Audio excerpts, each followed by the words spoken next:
আসসালামু আলাইকুম সুপ্রিয় দর্শক শ্রোতা দূরের এবং কাছের যে যেখান থেকে আমার রেসিপিটি দেখছেন সবাইকে জানাই আন্তরিক শুভেচ্ছা ও অভিনন্দন। আজকের পর্বে আপনাদের সাথে শেয়ার করব ভাইরাল সিদ্ধ পুলি পিঠা। এই কুলি পিঠাটা এতটাই মজার যে আপনারা বাসায় যখন ট্রাই করবেন তখনই বুঝতে পারবেন। আর এটা কোনো প্রকার দুধ দিয়ে ভিজানো খাওয়া লাগবে না, এমনিতেই শুধু খেয়ে নিতে পারবেন। এতটা অসম্ভব মজার হয়, বাসার সবাই খুবই পছন্দ করে। রেসিপিটি একেবারেই সহজভাবে তৈরি করে দেখানোর চেষ্টা করেছি। আপনারা প্রথম থেকে শেষ পর্যন্ত দেখবেন, আশা করছি রেসিপিটি আপনাদের ভালো লাগবে। আর এটা একটু ভাঙতে দেখতেই পাচ্ছেন যেটা কতটা সুন্দর হয়েছে। আপনারা প্রত্যেকটা স্টেপ ফলো করে তৈরি করবেন, আর এতটা সহজভাবে যে যে কেউ এটা তৈরি করে নিতে পারবে। সবার আগে বলে রাখি, যারা আমার চ্যানেলে নতুন এসেছেন প্লিজ আমার চ্যানেলটি সাবস্ক্রাইব করে রাখবেন। তো এখানে আমি প্রথম একটা চুলাইতে কড়াই বসিয়ে দিয়েছি, আর সেখানে দিয়ে দিচ্ছি নারিকেল। শুধুমাত্র নারিকেল দিয়ে এটা তৈরি করব।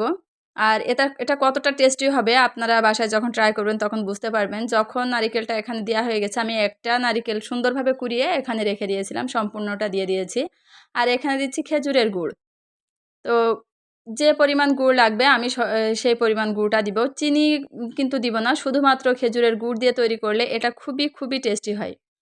তো এভাবে গুড়টা দেওয়ার পরে আমি একটু নাড়িয়ে চাড়িয়ে নারকেলটার সাথে সুন্দরভাবে মাখিয়ে নিচ্ছি।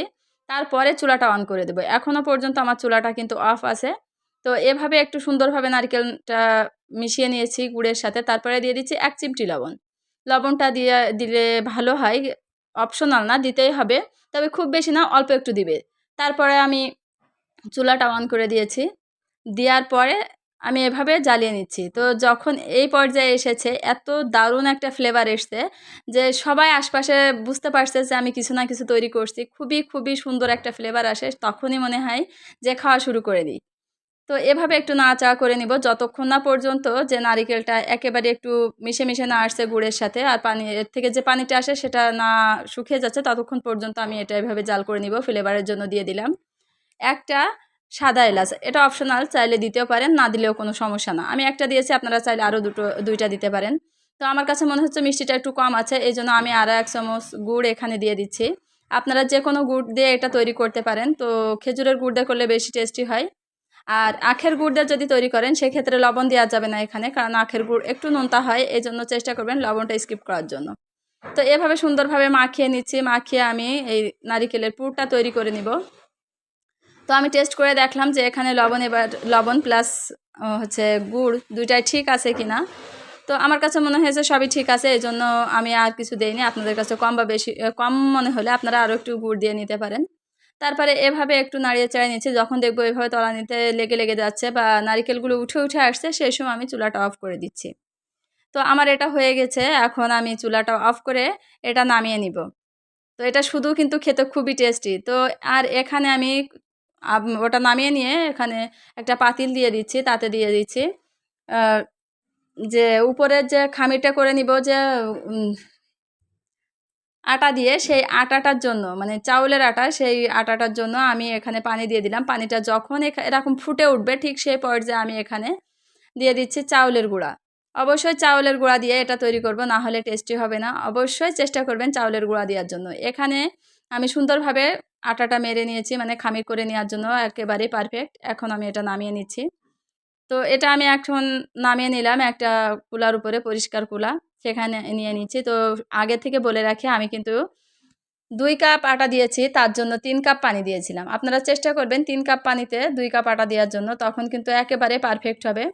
তো আমি এভাবে হাত দিয়ে একটু সুন্দর করে মথে নিয়েছিলাম, আর এভাবে এক জায়গায় করে সুন্দর করে মথে নিব, না হলে কুলি পিঠা দেওয়ার যে উপরেরটা তৈরি করব সেটা কিন্তু ফেটে ফেটে যাবে। এই জন্য চেষ্টা করবেন যে এটা অবশ্যই হাত দিয়ে দিয়ে এভাবে সুন্দর করে মেখে নিতে। তো যত মুথে নিবেন তত কিন্তু সুন্দর হবে। হাতে যখন এভাবে একটু লেগে যাবে তখন একটু আটা নিয়ে নিবেন হাতে। তো এভাবে ছোট ছোট করে আমি এভাবে প্রত্যেকটাই তৈরি করে নিব, জাস্ট উপরের যে কুলি পিঠাটা তৈরি করব সেই পিঠাটার উপরের অংশটা তৈরি করার জন্য। আর এভাবে করে হাত দিয়ে একটু চেপে চিপে দিব, যেভাবে আমি দিচ্ছি লক্ষ্য করেন ঠিক সেইভাবেই দিবেন। তো এটা আসলে ভাইরাল একটা পিঠা। আপনারা এই ভাইরাল পিঠাটা তৈরি করছি, খেয়ে দেখবেন যে এটা কতটা মজার হয়, বাসায় ট্রাই করে দেখবেন। তো এভাবে অবশ্যই চেষ্টা করবেন এই ভাইরাল পিঠাটা তৈরি করে খাওয়ার জন্য। আর এভাবে চেপে একটু হাত দিয়ে চেপে নিচ্ছি এই জন্য, যাতে করে যে উপরের যে অংশটা আমি তৈরি করব সেটা যেন ফেটে না যায়, এই জন্য এভাবে করে নিতে হবে। অবশ্যই চেষ্টা করবেন এটা করার জন্য। তো আমি এভাবে সবগুলো তৈরি করে নিব। তো দেখতে পাচ্ছেন আমি একটা দেখিয়ে দিচ্ছি যে এটা কীভাবে, অনেকে পারে না যে উপরে যে মানে যেটার ভিতরে পুর দেওয়া হয় সেটা তৈরি করতে পারে না। তো এভাবে পাশ থেকে আগে তৈরি করে নেবেন, 2 আঙুল দিয়ে এভাবে পাশ দিয়ে চেপে চেপে দিবেন। তারপরে মিডিলের অংশটা চাপ দিলে সুন্দরভাবে গোল হয়ে যাবে, মানে অনেক একেবারে মানে বাটির মতো হয়ে যাবে। এই যে এখন মাঝখানের অংশটা আমি এভাবে চেপে চেপে দিচ্ছি, দেওয়ার সাথেই কিন্তু একেবারে বাটির মতন একটা পাত্রর মতো হয়ে যাবে। তখন পুরটা দিয়ে এটা মুখটা মেরে দিতে খুবই খুবই সুবিধা হয়। তো দেখতে পাচ্ছেন আমি কত সহজভাবে সুন্দরভাবে এটা তৈরি করে নিলাম, আর কতটা সুন্দর হয়েছে সেটা আপনারা লক্ষ্য করলেই বুঝতে পারছেন। ঠিক এরকমভাবেই করে নেবেন, পাশ থেকে, আবারও বলছি পাশের থেকে আগে করে নেবেন, তারপরে মিডিলের অংশে 2 আঙুল দিয়ে চাপ দিবেন, আস্তে আস্তে ঘোরাবেন, হয়ে যাবে। তো এ পর্যায়ে আমি এর ভিতরে দিয়ে দিচ্ছি সেই নারিকেলের পুরটা। এটা এতটা সহজভাবে আর এতটা মজার একটা পিঠা, আপনারা অবশ্যই বাসায় ট্রাই করবেন। এটা আমাদের এখানের ভাইরাল একটা পিঠা বলা হয়। এই কুলি পিঠাটা খেতে খুবই খুবই মজার হয়। তো এভাবে আমি চেপে চেপে দিয়ে তারপরে হাত দিয়ে একটা ডিজাইন করে নিয়েছি এভাবে। আপনারা যে কোনো ডিজাইন করে নিতে পারেন। তো আমি আবারও একটা তৈরি করে নিব। তো আমার এখন সবগুলো পিঠাই আমি কিন্তু এখানে তৈরি করে নিয়েছি, দেখতেই পাচ্ছেন একটু বড় সাইজের করে তৈরি করে নিয়েছি। আর একটা নারকেলে কতগুলো পিঠা হয়েছে আপনারা দেখেই বুঝতে পারছেন। তো এখন আমি এই পিঠাগুলো সিদ্ধ করে নিব। এটা কোনো প্রকারের কিছুতে মেশানো লাগবে না, জাস্ট শুধু সিদ্ধ করলে হয়ে যাবে। আর আমি সাশ্রয়ের জন্য, গ্যাস সাশ্রয়ের জন্য এখানে রাইস কুকারে করব। আমরা যারা সংসারী আছি জানি যে একটু সাশ্রয় করা ভালো, এই জন্য আমি এটা একটা ডালায় উঠিয়ে নিচ্ছি। ঝাঁকার ডালা যে যেটাই বলেন, সেটাই আমি প্লাস্টিকের ডালা নিয়েছি, সেখানে আমি সম্পূর্ণ পিঠাটাই উঠিয়ে দিচ্ছি। তো এখন আমার সম্পূর্ণ পিঠাটা উঠানো হয়ে গেছে, দেখতে পাচ্ছেন। আর পিঠাগুলো কিন্তু খুবই সুন্দর হয়েছে, খেতে ঠিক ততটাই মজা হয়েছে।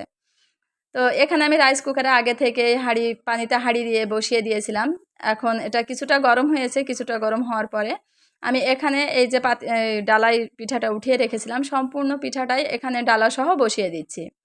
দেওয়ার পরে রাইস কুকারের যে ঢাকনা থাকে, কাঁচের ঢাকনা বলেন বা যাদের ঢাকনাওয়ালা রাইস কুকার আছে তারা যে কোনো পাত্র দিয়ে ঢেকে দিতে পারেন।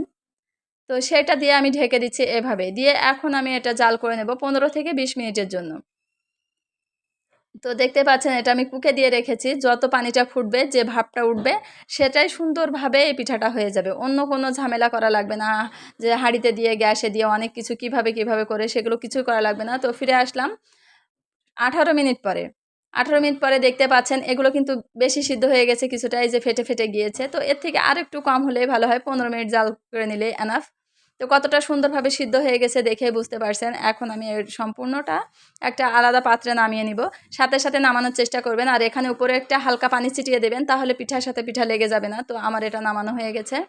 আর এটা কতটা সুন্দরভাবে সিদ্ধ হয়েছে দেখে বুঝতে পারছেন। আর এটা খেতে খুবই খুবই মজার, আপনারা বাসায় একবার হলে ভাইরাল এই পুলি পিঠাটা তৈরি করে খাওয়ার চেষ্টা করবেন।